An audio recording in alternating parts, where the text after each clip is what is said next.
Entonces, estos cuatro procesos van a intervenir en un ciclo, pero no los cuatro a la vez, ¿me dejo entender? Va a haber en algunos ciclos que vamos a utilizar solamente dos procesos. Por ejemplo, el ciclo isotérmico y el ciclo adiabático.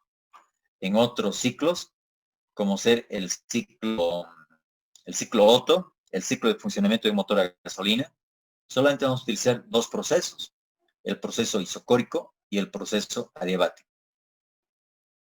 En el ciclo diésel vamos a utilizar tres procesos, el proceso adiabático, el proceso isobárico y el proceso isocórico.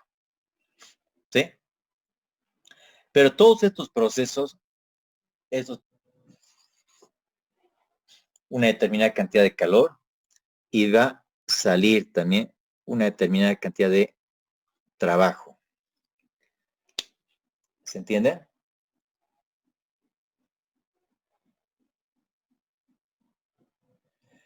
Y este calor y este trabajo, pues está en función de los estados iniciales y finales que se va a poder observar en cada proceso. Por ejemplo, si tenemos un proceso determinado, en un ciclo determinado, tenemos un proceso isocórico. Entonces, de un comienzo te vas a dar cuenta de que no existe trabajo, ¿no? En ese proceso isocórico. Si tenemos un proceso adiabático, entonces en ese proceso adiabático no vamos a tomar en cuenta el calor. Pero si tenemos, por ejemplo, un proceso isobárico o un proceso isotérmico, automáticamente nos vamos a dar cuenta de que sí, va a existir un determinado valor para el trabajo y a la vez también un valor para el calor, ¿no es cierto? Entonces, todos estos procesos que van a intervenir en estos ciclos, al final de todo, vamos a tener que sumar. ¿Se entiende? Y aquí vamos a tomar en cuenta también lo que llega a ser la variación de energía interna y la variación de este último que hemos llevado, la entalpía. ¿Entiende? Entonces, un ciclo termodinámico, no importa cuál fuese, porque llega a ser un sistema completamente cerrado, o también denominado un sistema reversible, ¿no? Reversible, porque vuelve del estado inicial al final y del final al inicial. La variación de energía interna del ciclo va a ser muy similar, muy parecida a la variación de entalpía. Y de la misma manera, y esto va a tender a cero. ¿Sí? Ese valor va a tender a cero. Entonces no puedes encontrar valores grandes en una variación de energía interna del ciclo y una variación de entalpía del ciclo.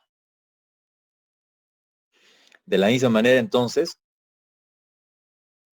el trabajo del ciclo va a tender a ser un valor muy parecido o igual al valor del calor, pero también hablando del ciclo. ¿Sí? Hasta ahí pueden copiar, por favor.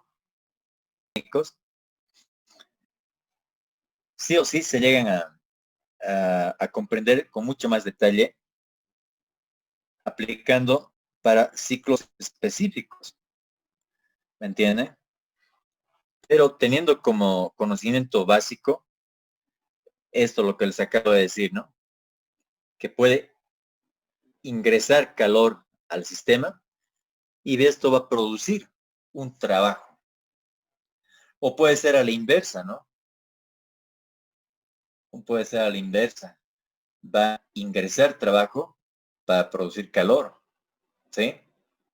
Pero de una u otra manera,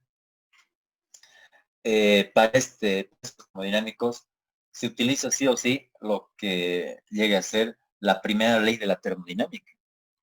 En esta primera ley de la termodinámica, entonces hace referencia a lo que indica que la energía no se crea ni se destruye, ¿no? Solamente se transforma. Y la transformación va a ser, por ejemplo, acá estamos indicando que va a ingresar una cierta cantidad de energía calorífica a este sistema, a este ciclo, y se va a transformar en trabajo.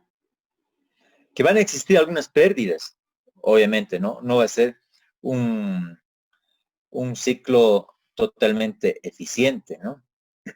Pero, pero va a existir en todo esto una transformación de esta energía, que si le vamos a aplicar a la parte automotriz, entonces se va a transformar en energía mecánica, ¿no es cierto? Y esta energía, pues es la energía que ocasiona o que provoca el movimiento o desplazamiento de los vehículos. Pero sin este termodinámico, el vehículo no podría tener un funcionamiento, ¿no? Podría recorrer una cierta distancia. Entonces aquí es donde vamos a tocar esta parte.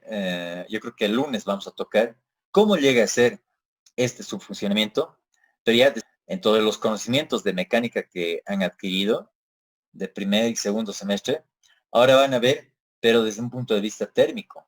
Es decir, va a ser la utilización de ese conocimiento para esta materia. ¿Sí? ¿Cómo es que se realiza eh,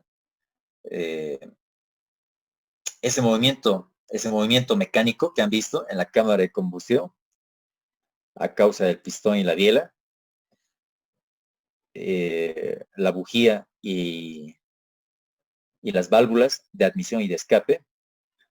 Todo eso llegaría a conformarse lo que es el conjunto de piezas dentro de la cámara de combustión. Y eso es lo que origina entonces el funcionamiento del ciclo Otto. ¿Sí?